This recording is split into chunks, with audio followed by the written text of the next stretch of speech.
We wanted a burning house. We didn't want to just do isolated shots of fire and then a smoking house from an exterior and some hoses. We wanted to really see a room being destroyed. And so we started brainstorming about this inferno, and we thought, well, how are we going to do this? Can we build a set and light it on fire? And it's like, okay, that's too expensive. Maybe Greg doesn't like his apartment very much. We'll just light his apartment on fire.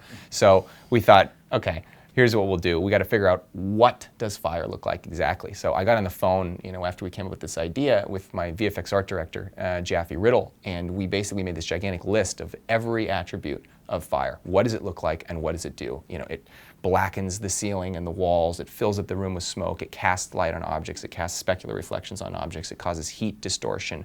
All of these different things. And we had this gigantic list of 20 or 30 line items, and we just said, okay, we're going to go down this list and we're going to figure out a way to implement every one of these things and light Greg's living room on fire virtually.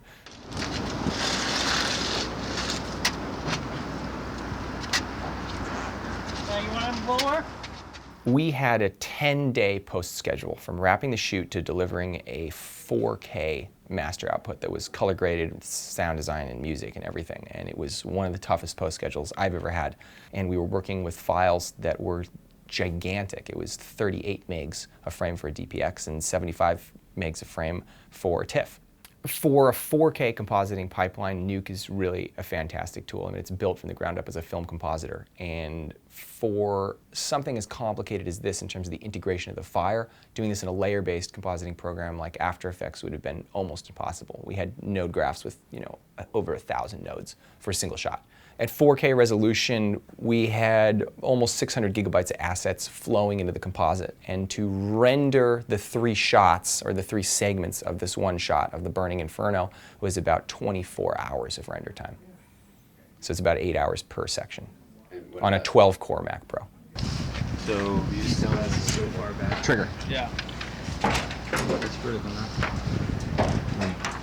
Redo it? Yeah. We got a motion control slider. Mm-hmm. And we set it up on, I think, some stacks of books and an equipment case. So we didn't really have any grip equipment. Very glamorous. Yeah, it was very glamorous. And we basically decided in 4 passes we could film his living room and make it look like it's on fire. Mm-hmm. So the idea of the motion control slider is we can do this linear camera move and then we can repeat it. And so we did the move once, just in the room, no lighting. It was just all natural light from the windows. And then we filled up the room with smoke. Let it really settle so it wouldn't dissipate too much. And then we did the move again. And in post, we registered these exactly so we could dynamically control the amount of smoke in any section of the shot, because we had these 2 camera moves that would just fit like a glove. And then we did 2 more passes. We added in some lights, and we just put them right in frame, but we got great reflection off the floor from these lights, and we shone them facing to do front lighting, to light up the back of the room, and we did a pass, and then we faced them towards camera to do backlighting. And we could then combine these things, so depending on where we would place our fire element in Nuke, it would activate either the front lit or the backlit pass, and we'd get either a specular reflection or a light cast. And so we had a completely real illumination from every piece of fire.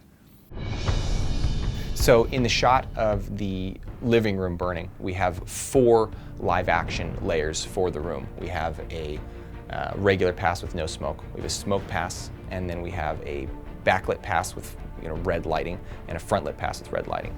Those get combined together. We add in our fire elements, and depending on where the fire element is in the shot and depending on how much it's flickering, it will activate the background layer, basically casting light anywhere where it's placed. Then that fire has an associated smoke element.